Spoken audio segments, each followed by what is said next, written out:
G'day and welcome to another video on My Blue Heaven.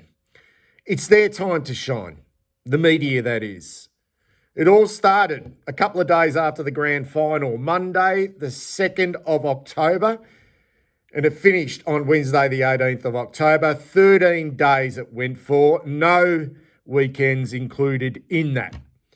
7 a.m. through to 6 p.m. The last day went for a fraction longer. That's 11 hours a day, 143 hours all up. Half of that time taken up with advertisements. No, I'm not talking about the trade period. I'm talking about trade radio. And I'm here to rank the worst to the best. Stick around.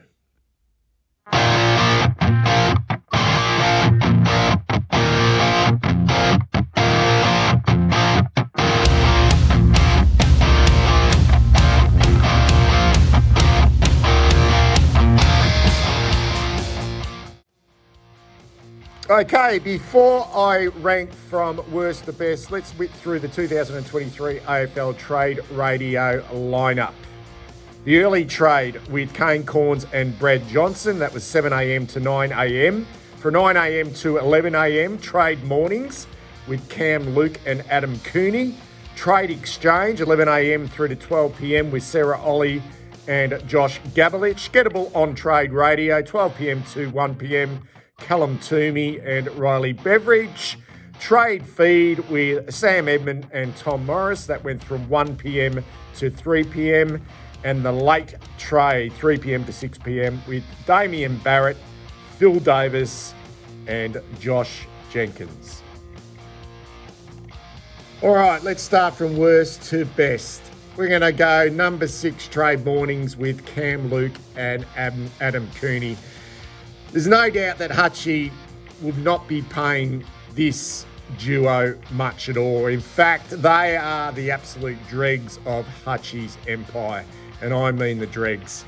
When I listen to these two guys, I just can't rid myself of that goddamn awful show, Armchair Experts, that these two host on a Friday night on Channel 7 after the Friday night footy telecast is done and dusted. I just can't understand why they just didn't chuck Georgie Parker into the mix as well. They couldn't have done any worse. That mega trade that Cooney comes up with, his little baby, is just stupid. He has occasional sort of dry wit about him, Adam Cooney, but it is fleeting. He's an ex-player, so he's experienced of being traded, but he offers very, very little insight. And he has this sort of laziness to him, similar to the way he approached his footy. And as for Cam Luke, he tries hard, but he has that fill-in host-type vibe. You know, the one that hosts Summer Breakfast on SEN when all the A and B grade talent has gone on vacation. Terrible, terrible 2 hours of trade radio. Okay, number 5. I'm going to go with Trade Exchange with Sarah Ollie and Josh Gabelich. Pretty much just two puppets from AFL.com working for the AFL. They don't want to rock any boats, which is fair enough. In 2 words, if I had to sum up them two together in this show for an hour, would be vanilla essence. Very, very light interviews with very little substance. Had to laugh when Sarah Ollie... She's a competent host, but not a good one. She asked James Harmes in an interview, who had just been traded from Melbourne to the Western Bulldogs, whether he was looking forward to the spring racing carnival because he was apparently a big horse racing fan. After being sort of prodded and probed on this, Harmes eventually just replied he likes going to the races occasionally, but he wasn't a horse racing fan at all. So obviously Sarah Ollie got her wires crossed somewhere along the lines, and this pretty much summed up this 1 hour of, I think, ear pollution. Okay, coming in at number 4, and streets in front of the other two that I've mentioned, which doesn't say a lot for them, but a tad underwhelming overall.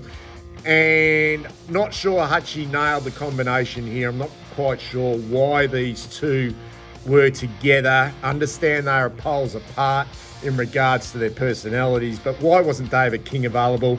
Even someone like Dermot Brereton would have been better to keep Kane Cornes on his toe. I'm talking about the early trade with Kane Cornes and Brad Johnson. Jono is just too nice, too nice. He spent a lot of the time agreeing with, not so much agreeing, but just going along with Kane's sort of outrageous takes. And they just got more and more ridiculous as trade radio progressed. And it sounded like these two were just coming up with some of the most ridiculous top 10s of all time, including who are the top 10 specimens in the AFL. Yeah, a little bit disappointing, the early trade. Coming at number 3 in a big surprise packet on Trade Radio, journos Sam Edmund and Tom Morris, I think both are part of the Hutchie stable. Definitely Sam Edmund. I think Tom Morris is as well.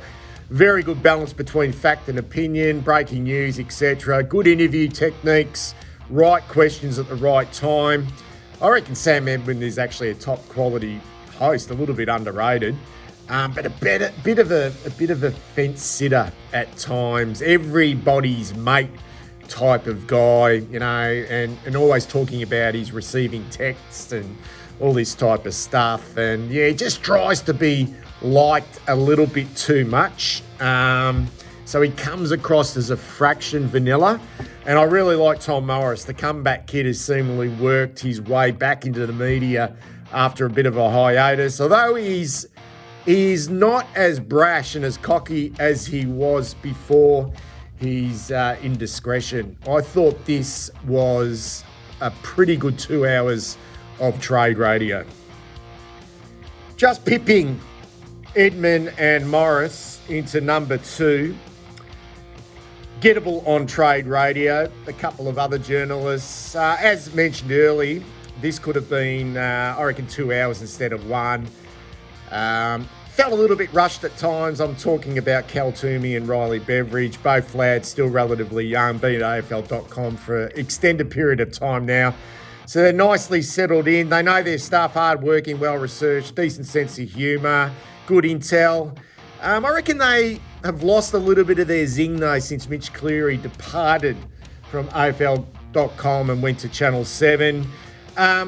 Yeah, I just think from a negative point of view, a little bit too much self-promotion, too much as reported on Getable, as reported by Cal, as reported by Riley. Yeah, we get it. Cal, an Essendon supporter, we hear that in his voice. He's the guru of the draft. A bit of a fanboy with this, which is a little bit sickening, coming up for nicknames, you know, like the Wizard for Nick Watson and the Colonel for Riley Sanders. Give it a spell. Riley, a Carlton fan, keeps his bias well disclosed, the ultimate professional. A really strong 13 days for the boys from Getable on Trade Radio, coming in at number 2. And clearly for me, at number 1, the best was the late trade. They nailed the 3 hours. Damien Barrett, who is not the most popular journalist going around from AFL.com.au, but I actually quite like him. A little bit annoying on the last day when he kept going by the end of play. I reckon he used that analogy about 50 times, and I thought, come on, Damien, shut up. You know, it's just getting a little bit like fucking monotonous, mate. Come up with something else. You're a journalist. But I just like it. I reckon he's become a competent host.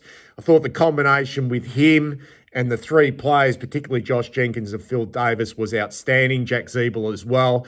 Just gave great insight into each list and the strengths and weakness associated to each club and their players and what they need, what they need to do to improve was just outstanding, particularly from players who've just pretty fresh out of the game. I think the only downside to this, probably this show in particular, last year they had Steve Silvani and the late Matt Randell, both list managers. who have just an unbelievable insight into how to build a list and the trade period itself. But I reckon it was a clear standout. The best show on trade radio, clearly for me, was the late trade.